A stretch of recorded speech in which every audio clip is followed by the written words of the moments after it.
পঞ্চম শ্রেণীর বাংলা। তো দেখো আজকে আমরা সমাধান করব হচ্ছে পৃষ্ঠা নাম্বার 40। তো 40-এর পরে সমাধান করব 41 পৃষ্ঠা, ঠিক আছে। তো পরবর্তীতে দেখো পার্ট 8। তো পার্ট 8-এর ভিডিও আমরা আরেকটি ভিডিওতে দেখাবো। তো আজকে আমরা শুধু পার্ট 7-এর ভিডিও করব, ঠিক আছে। আমি প্রত্যেকটা ভিডিওতে কিন্তু পার্ট এক একটা করে কমপ্লিট করি, দুইটা পার্ট একসাথে দেখাই না। তো এটা হচ্ছে পার্ট 7, আমি তোমাদের দেখাই। এই যে দেখো পার্ট 7 সাইক্লোন। হ্যাঁ, তো পার্ট 7-এর সাইক্লোন নিয়ে আমরা আজকে কথা বলবো।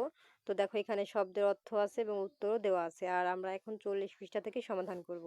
তো দেখো কি লেখা আছে। আর ভিডিওটি শুরু করার আগে বলে রাখি, চ্যানেলটি সাবস্ক্রাইব করে দিতে, কারণ সাবস্ক্রাইব করলে তোমরা কিন্তু ইউটিউবে ঢুকলেই আমার ভিডিও দেখতে পারবে অটোমেটিক। তো দেখো এখানে বলেছে শব্দ দিয়ে বাক্য তৈরি করি। এখানে আছে বিশ্বকোষ। তো এই বিশ্বকোষ দিয়ে আমরা কি করব, আমরা এমন একটা কথার মধ্যে লিখব যেখানে এই বিশ্বকোষ লেখাটা উল্লেখ থাকে, তো সেটাকেই কিন্তু বাক্য বলে। এখানে ঘূর্ণিঝড় আছে, ঘূর্ণি হাওয়া। তো আমরা এমন একটা কথা লিখব সেই কথার মধ্যেই ঘূর্ণি হাওয়াটা থাকবে, তাহলে কিন্তু একটা বাক্য হবে। তো তারপরে আছে আকাশ ভেঙে, ধোয়া জামা, খড়ের ঘর। তো প্রত্যেকটা দিয়ে আমরা একটা বাক্য তৈরি করব। চলো উত্তরগুলো দেখে নেই।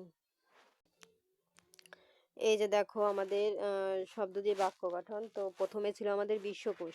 তো আমরা বিশ্বকোষ দিয়ে লিখেছি অনেক অজানাকে জানার জন্য আমি বিশ্বকোষ পড়ি। ঘূর্ণি হাওয়া, বৈশাখ মাসে হঠাৎ ঘূর্ণি হাওয়া বইতে শুরু করলো। দেখছো প্রত্যেকটা কথার মাঝে কিন্তু ওই কথাটা আছে, তাহলে কি সেটাকেই কিন্তু বাক্য বলে। আকাশ ভেঙে, শ্রাবণের প্রবল বৃষ্টি যেন আকাশ ভেঙে পড়েছে।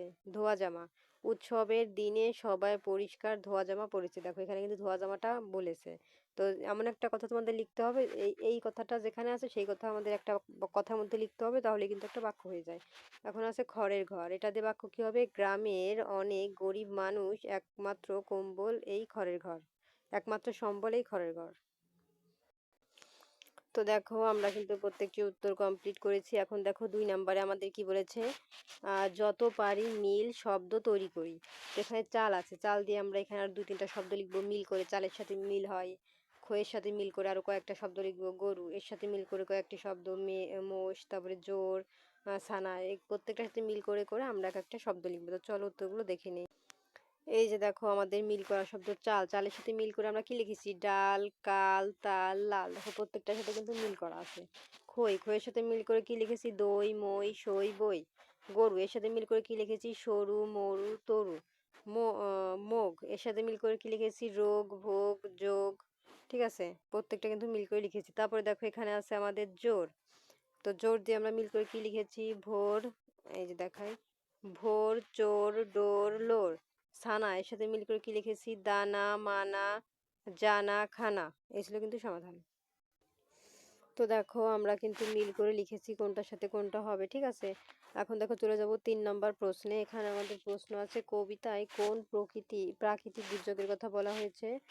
ঝড়ে কি কি উড়ছে তার তালিকা তৈরি করি। চম্পাবতীর কেশ জলে ভাসছে কেন। আজান দেওয়া ও শাঁখ বাজানোর কথা বলা হয়েছে কেন। তো চলো আমরা উত্তরগুলো দেখে নিই। এই যে দেখো কবিতায় কোন প্রাকৃতিক দুর্যোগের কথা বলা হয়েছে। উত্তর, কবিতায় সাইক্লোন বা শক্তিশালী ঘূর্ণিঝড়ের মতো এক প্রলয়কারী প্রাকৃতিক দুর্যোগের কথা বলা হয়েছে। তারপর দেখো আমাদের এখানে খ নম্বরে আছে, ঝড়ে কি কি উঠছে তার তালিকা তৈরি করি। উত্তর, কবিতায় ঝড়ে যা যা উঠছে তার তালিকাটি নিচে দেওয়া হলো। এই যে ঘর বাড়ি চাল ও ডাল। তোমরা চাইলে এটা নাও দিতে পারো যে দেওয়া হলো, তোমরা সরাসরি এখান থেকে লিখো। ঘর বাড়ি চাল ডাল, গাছের ডাল, গরু ও মোষ, খই, বই, পাজি ও বিশ্বকোষ, ময়লার চাদর ও ফর্সা জামা, ক্ষেতের সর্ষে ও সব। তারপরে দেখো জব, মাছ ও গাছ। এখন দেখো গ নম্বরে কি আছে। এখন দেখো গ নম্বরে আছে, চম্পাবতীর কেশ জলে ভাসছে কেন। এই দেখো উত্তর, সাইক্লোনের তীব্রতায় চারিদিকে লণ্ডভণ্ড হয়ে গেছে, জলোচ্ছ্বাসের প্রবল স্রোতে ঘরবাড়ি এবং মানুষ ভেসে যাচ্ছে। এই ভয়াবহ বন্যায় চম্পাবতী নামের মেয়েটি ডুবে যাওয়ায় তার চুল বা কেশ জলের উপর ভাসছে। এখন দেখো ঘ নম্বরে বলেছে, আজান দেওয়া ও শাঁখ বাজানোর কথা বলা হয়েছে কেন। এই যে দেখো উত্তর, ঝড়ের তীব্রতা যখন চরম রূপ নেয় এবং মানুষের জীবন বিপন্ন হয়ে পড়ে, তখন মানুষ সৃষ্টিকর্তাকে স্মরণ করে। এই প্রাকৃতিক বিপদ থেকে রক্ষা পাওয়ার জন্য এবং পরম করুণাময়ের সাহায্যে প্রার্থনায় অংশ হিসেবে আজান দেওয়া ও শাঁখ বাজানোর কথা বলা হয়েছে। তো দেখো আমাদের ৩ নাম্বারের প্রশ্ন কিন্তু সব কমপ্লিট। তারপর দেখো চলে যাবো আমরা ৪ নাম্বারে। ৪ নাম্বারে বলেছে সবাই মিলে হাততালি দিয়ে একসাথে কবিতাটি বলি। মানে ওই সাইক্লোন কবিতাটি তোমরা পড়বা তাই বলেছে। এখন দেখো ৫ নাম্বারে বলেছে কবিতায় কাজ শব্দগুলো আলাদা করি এবং সেগুলো দিয়ে বাক্য করি। মানে কবিতায় যে কাজের কথা বলা হয়েছে, মানে কবিতায় পুরো লেখার মধ্যে যে অংশগুলো কাজের উল্লেখভাবে আছে, যে যেমন গুড়া এটা কিন্তু একটা কাজ। এরকম আরো অনেকগুলো লেখা আছে, সেগুলোকে আমরা দেখে বুঝতে পারি এটা একটা কাজের কথা। তো ওই কাজ জাতীয় সমস্ত কথা আমরা এখানে লিখবো, আর ওইগুলো দিয়ে আমরা একটা বাক্য লিখবো এখান দিয়ে, ঠিক আছে? তো চলো এর উত্তরগুলো আমরা দেখে নেই।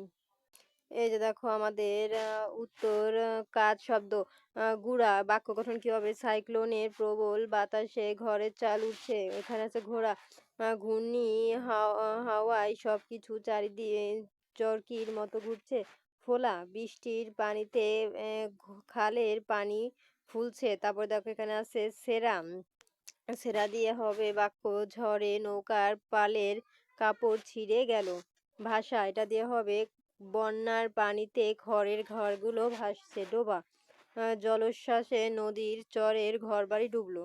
এ ছিল সমাধান। তো দেখো আমাদের কিন্তু এই ৫ নাম্বারের সমস্ত কিছু কমপ্লিট। এখন দেখো ৬ নাম্বারে কি লেখা আছে?